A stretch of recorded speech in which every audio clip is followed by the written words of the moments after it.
Hello friends, my name is Anil Sharma and I welcome you all to my YouTube channel. So, today we are going to start 12th standard video lecture number 30 about valence band theory. In video lecture number 12, I had already discussed about the complex octahedral. When the geometry is octahedral, the coordination number is 6 and the hybridization can be sp3d2 d2 sp3. If you have not watched my video, I suggest first of all watch my video lecture number 12. Then watch this video. Fine. In this video lecture, we are going to discuss about the geometry tetrahedral as well as the geometry square planar using valence bond theory. Before I move on to this topic, I will tell you that if you have not yet subscribed my channel, first of all, please do subscribe my channel. Also, click on the like button and give as much comment as you can. Then, don't forget to click on bell button. Yes, that's necessary because when I upload my new video lecture, it's going to be very helpful for you that you will get immediate notifications of my video lecture and you can enjoy my video lecture. Hey guys, today we are going to start the valence bond theory for square planar complex and the valence bond theory for tetrahedral complex. First of all, square planar complex and tetrahedral complex, both complexes have coordination number 4. That means the central metal ion can form maximum 4 coordinate covalent bond with the given ligands. If the coordination number is 4, complex can be tetrahedral or it can be square planar. If the given complex is tetrahedral, then the hybridization will be sp3, and if the given complex is square planar, hybridization will be dsp2. So let's move on with valence bond theory for very first tetrahedral complex. Okay, so for tetrahedral complex, I'll give heading for tetrahedral complex.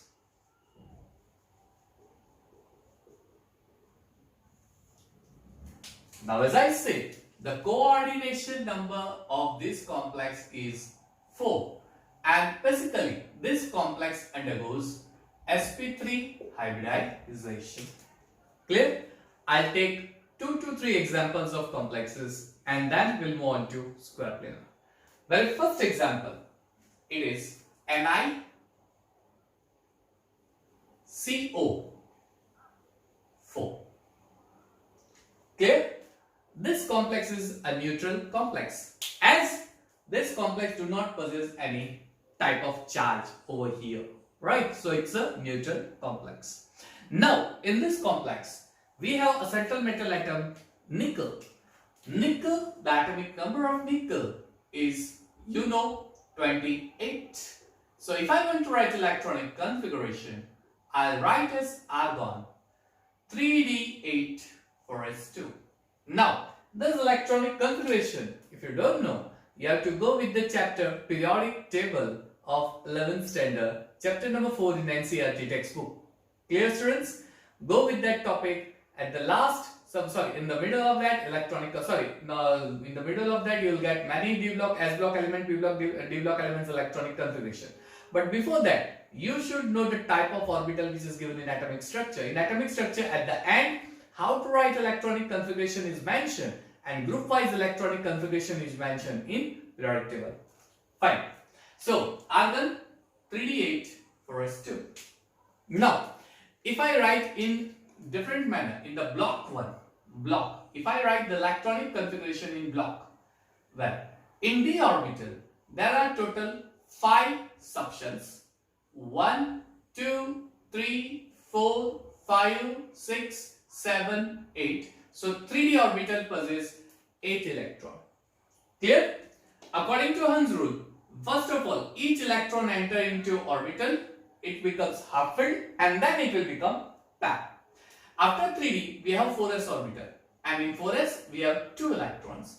After 4s, we have 4p orbital. Clear students? It's quite simple. Now, In this case, nickel will have a zero oxidation number. The complete complex is also having zero oxidation number. If you don't know how to find oxidation number, you have to go with my video lecture number 2 and 3 where I had explained how to find primary valency, secondary valency. So this is the primary valency of nickel. Go with that video lecture. You will find how to find primary valency and secondary valency. So the primary valency of nickel is over here. It's 0. Clear? So nickel will not lose any type of electron. Now when nickel will form bond with the carbonyl group, there are 4 carbonyl groups, so it's quite clear. Coordination number is 4.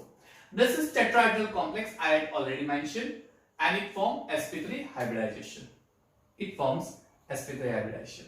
Clear? Now, when it forms sp3 hybridization, it's clear that we need 4s orbital vacant and 4p orbital vacant. 4s orbital vacant and 4p orbital vacant. Now, in 4s there are 2 electrons. It's not vacant orbital, right? It's not vacant orbital. There are 2 electrons. So what is the role of carbonyl group over here? Carbonyl group will form a coordinate covalent bond with nickel. Before that, as it is a stronger ligand, it will push this 2 electron to the 3d orbital. Because of repulsion of carbonyl electron to the outermost orbital electron of nickel, this nickel electron will get repelled and it will enter into 3d orbital, hence making this unpaired electron paired one. I repeat, carbonyl group being a stronger ligand, as it is a stronger ligand, it will apply repulsion force to the outer orbital electron of nickel. Because of this repulsion force, this electron will shift into the inner orbital. Hence, stronger ligand will push this electron to the inner orbital. It will push electron to the inner orbital. So this electron enter into the orbital. 1, 2, 3, 4. So 1, 2, 3, 4, 5, 6, 7, 8. Already 8 electrons are in 3D and 2 electrons will enter into 3D, making 4s orbital a vacant orbital, and of course also 4p orbital a vacant orbital. Now you can see clearly the 4s orbital of nickel and 4p orbitals of nickels are vacant. We should have 1s orbital plus 3p orbital as a hybrid orbitals. Hence, the 4s orbital and 4p orbital of nickel will mix with each other, uniformly mix with each other and form 4 new orbital. All 4 new orbital will have same energy, same symmetry. Clear? I repeat, the 4s orbital of nickel and 4p orbital of nickel, 3 4p orbitals of nickel mix together, and after mixing it will form a 4 new hybrid orbitals which are known as sp3 hybrid orbitals. These orbitals will have same energy, same symmetry, etc. Now, the carbonyl group will share its one electron pair to the hybrid orbitals of nickel by overlapping the orbital. So, the paired electron of carbonyl group, will overlap with the hybrid orbitals of nickel. So, this paired electron orbital and this hybrid orbitals overlap. After overlapping, this paired electron will be shared by the carbonyl group with nickel. Now, there are total 4 carbonyl groups. Each carbonyl group will share its electron pair to the 4 new hybrid orbitals, hence forming the tetrahedral geometry. I hope this thing is quite clear for you. Is it okay? It's not too up or down. Let me see first of all. Yeah, quite clear. Fine. So I hope this thing is quite clear to you, right? Again, I repeat the whole structure. Just observe carefully. In nickel, the electronic configuration is 3d8. For us to writing in the block manner, we can represent like this. Now, nickel has 0 primary valency over here. It has no valency over here. So this electronic configuration will remain same. Now, when carbonyl group will attack on nickel to form a bond from all the 4 sides, very first carbonyl group will push the 4s electron inside the 3d orbital. So as electron is pushed inside the 3d orbital, this 2 electron will make a pair over here, making 4s orbital vacant. 4p orbital is already vacant. This orbital will mix together and form 4 new hybrid orbitals. These 4 new hybrid orbitals will have similar energy, same symmetry. Now, these 4 new hybrid orbitals which are formed are vacant orbital. So, these orbital get overlapped with the orbital of carbonyl group. After overlapping, they form a coordinate covalent bond with central metal atom. So, each carbonyl group will share its 1 electron pair to the vacant hybrid orbitals of central metal atom nickel, hence forming sp3 hybridization and geometry NiCO4. So, quite simple for you. Taking example number 2. Number 2, it's NiCl4 2 minus complex. NiCl4 2 minus complex. Now, NiCl4 2 minus complex, again electronic configuration of nickel is 3d8 4s2. It's 3d8 4s2. Again writing in the block in same manner. It's 3d8. 1, 2, 3, 4, 5, 6, 7, 8 and 2 electron of 4s. 4p is totally a vacant orbital. Is that clear?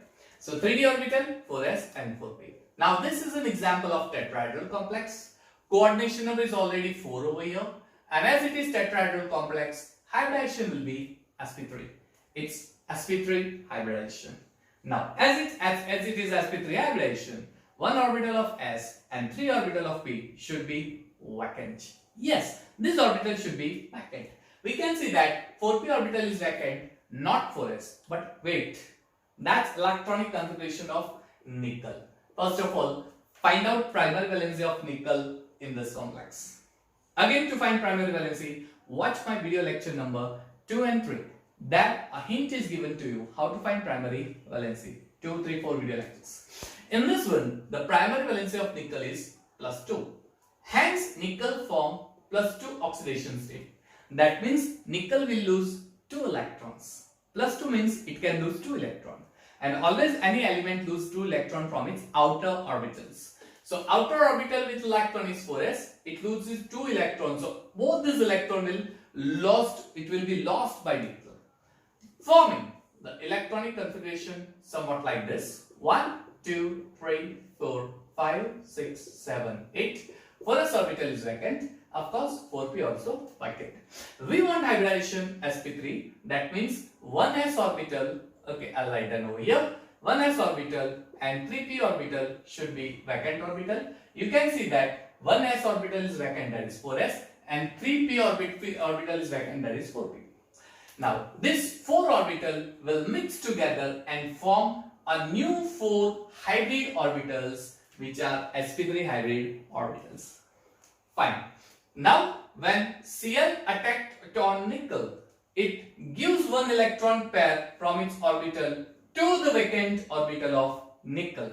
So, one Cl will give 1 lone pair of electron in its vacant orbital. Second Cl will share its electron pair, second orbital, third Cl to third, fourth Cl to fourth, by overlapping.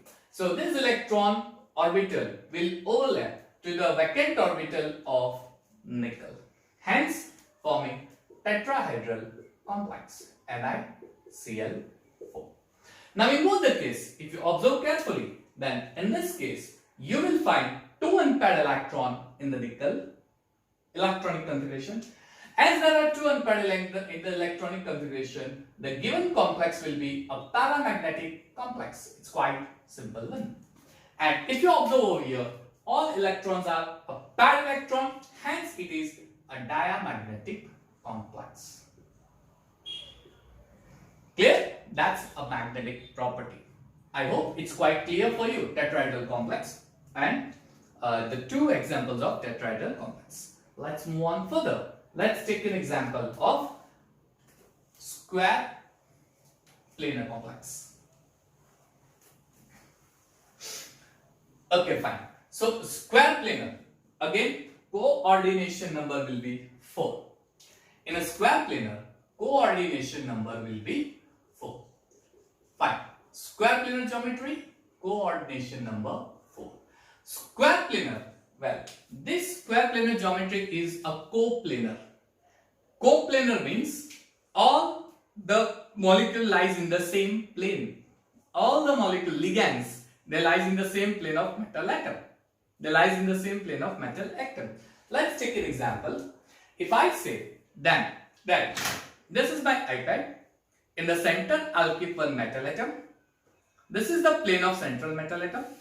This is the plane of central metal atom. Atom is exactly on the center. This is the plane of central metal atom. This is metal atom. Then the ligands will be present at the corner of the square, hence forming a square geometry. And these ligands are in the plane of central metal atom, so they are called coplanar. Tetrahedral is not a coplanar because its two valencies are in different planes. One will be away from the plane and another will be towards the plane. Out of 4, 2 will be in the same plane, 1 will be away from the plane, another will be out of the plane. So tetrahedral is not a coplanar. Remember this. Square planar, fine.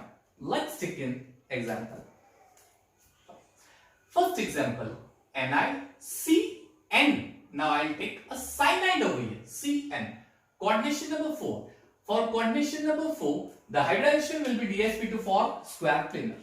dsp2, that means one orbital of d, one orbital of s, two orbital of p should be vacant orbital. This vacant orbital overlap, they mix together and form 4 new orbitals. 4 new hybrid orbitals which are formed are dsp2 hybrid orbitals. Fine. Okay. The method. Well, when first write down electronic configuration of nickel. The electronic configuration of nickel is argon 3d8 4s2. 3d8. So if I write in the form of block, I'll see somewhat like this. 1, 2, 3, 4, 5, 6, 7, 8. It's 3d8. 4s, well, it's 2 electron, and 4p, well, it's vacant orbital, right? Okay. Now, as I say that there should be dsp2 hybridization. That means one orbital of d, one orbital of s, and 2 orbital of p should be vacant. So 3d orbital, 4s orbital, 4p orbital. Clear? Is there a vacant orbital? No. 2 electrons are present in 4s and these are the electrons of d. How come it's vacant orbital? But wait, this is not exact electronic configuration because in the given complex we have the valency of nickel plus 2, oxidation state. Again, if you want to find the oxidation state primer valency, go to my video lecture number 2, 3 and 4. You will get how to find primer valency. Clear? So nickel plus 2. The valency is plus 2. Nickel plus 2 valency.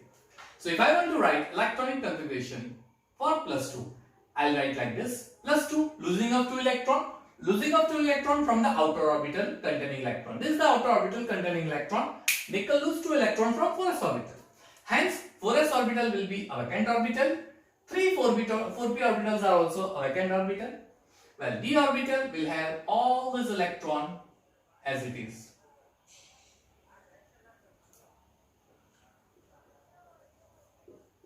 Like this. So this is a 3d orbital, this is a 4s orbital, then 4p orbital. Now you can see that 2 orbital of p, yes, they are a vacant orbital. 1 orbital of s, yes, it's a vacant orbital. Hey, we want 1d orbital vacant orbital. 1d orbital. But you can see that it's not a vacant orbital. It contains one electron.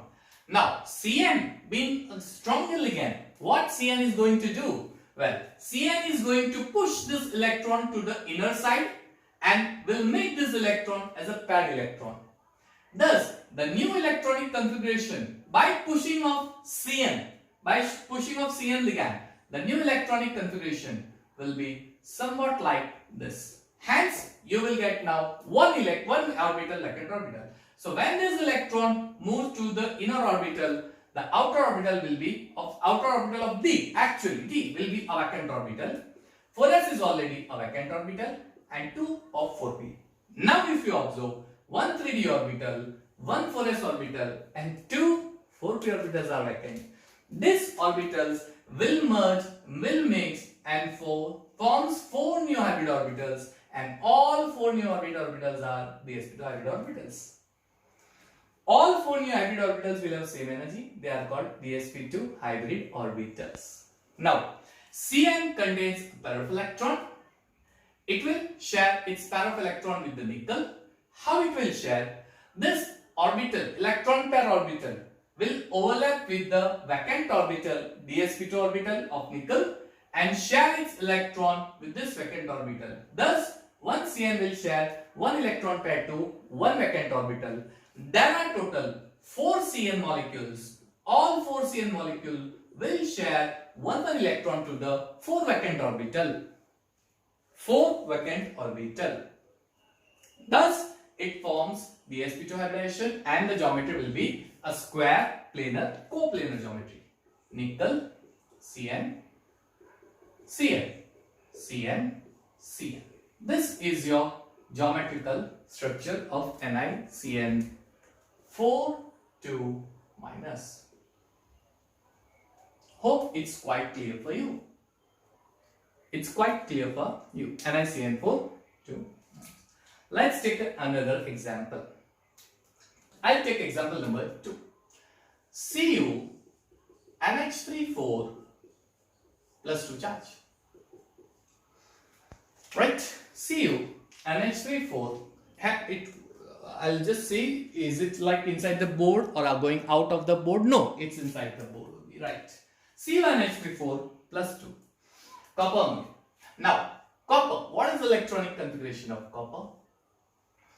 Well, the electronic configuration of copper. Atomic number is 29. Atomic number is 29. So it will be argon 3d9 4s1. Sorry, 3d10 4s1. I am absolutely sorry. It's 3d10 4s1. Special case electronic configuration, right? It's a special case electronic configuration. Now, in this complex, the oxidation state of copper is +2 because the oxidation state of ammonia will be 0 as it is a neutral ligand. Ammonia is a neutral ligand. As it is neutral ligand, its oxidation state will be 0. Thus, the oxidation state of copper is +2. Now, copper +2. Clear? It will lose 2 electrons. 1 electron from the S, 1 electron from the D. So, if I want to write the electronic configuration of copper +2, how would I write? There are now 9 electrons because after losing 3 electrons, see, 2 electrons, 1 electron from the 4s, so it will be 4s0, and 1 electron from the 3d, so it will be 3d9. 3d9, 4s0, 3d9. 1, 2, 3, 4, 5, 6, 7, 8, 9. Right? 3d, 4s, 4p. Now this is a very interesting case. Why it is very interesting case? This is your square planar geometry. For a square planar geometry, hybridization should be dsp2. For dsp2, one orbital of d, one orbital of s, and 2 orbital of p should be vacant. As per this diagram, you can see that one orbital of s is vacant. It's very clear for this one. 2 for 4p is vacant. It's also very clear. But wait over here. You can see that there is one electron there is one outer electron in the d orbital. You can see that. We want one d orbital, vacant d orbital. Is it like ammonia will push this electron inside? Well, it can't. Why? Because already all electrons are the paired electron. What about this electron? Where will it go? It will not make a pair over here. So, this is a special case. Why? Because this electron will not come inside, but it will come to the outer orbital of 4p. It will move to the outer orbital of 4p. The thing which I am discussing is totally experimental based, and that's why we have accepted, right? This is a limitation of valence bond theory. Well, I'll talk about that later. But this one electron will jump over here, making one d orbital, a vacant d orbital. 1, 2, 3, 4, 5, 6, 7, 8. One 4s orbital and 2 4p orbital, and one electron will jump to this one. So this is your line. Now you can see that 3d orbital is vacant, so 1d is fulfilled. 4s orbital is vacant, so s is fulfilled, and 2 4p orbitals are vacant. Hence, all orbitals are vacant over here, forming dsp2 hybridization, 4 new hybrid orbital with same energy, same symmetry. Now, ammonia with one electron pair of nitrogen. This electron pair orbital will overlap with the vacant orbital, dsp2 orbital of copper. So this electron pair will be shared over here, over here, over here, over here. So one ammonia will share with one vacant orbital. There are total 4 ammonia. All 4 ammonia will share one electron pair in the vacant orbital, forming square planar.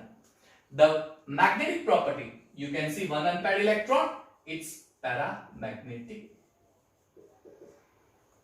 It's paramagnetic, and this is your diamagnetic. Now, there are certain questions, I know very well, there are certain questions coming in your mind. How could I say directly that it's a square planar? How could I say directly that it's a tetrahedral geometry? It's quite difficult for us. Yes. For that, magnetic property method is accepted directly. If the given complex is paramagnetic, then make that paramagnetic structure and find out which geometry is possible. For example, in this case, we had assumed that it can be sp3 hybridization. Why? Because all electrons of D are filled electron. This electron cannot make pair with the back electrons. So where this electron will go? It will not go anywhere. So it could be sp3. But magnetic property says that it's not sp3, but it's dsp2 because it is paramagnetic in nature. So experimentally it is found paramagnetic, shows that this electron will go here. Second thing, experimentally it was found that it's not sp3, it's not tetrahedral, it's dsp2 because this all 4 copper ammonia bonds, they are coplanar. They are coplanar. That means all copper ammonia bonds are lying in the same plane. So what experimentally was found? It's paramagnetic. One electron is there, it will not lose electron. Second, all bonds are coplanar. They are lying in the same plane. Shows that this is the actual geometry. Same way, this is also the case, diamagnetic. It could have been paramagnetic, but it's not a paramagnetic. It's diamagnetic according to this theory. Well, experimentally also it was found it's diamagnetic. So what experimentally was found was accepted and included this all compound into the various geometrical shapes. Is that clear?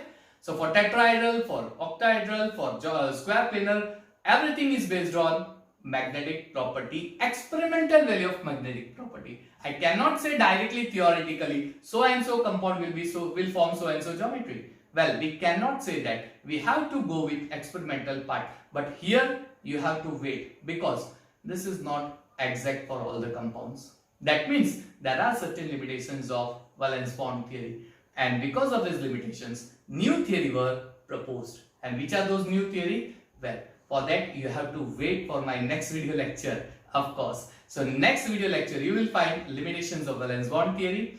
Also, you will find the new theory, that is a crystal field theory, which overcomes the valence bond theory.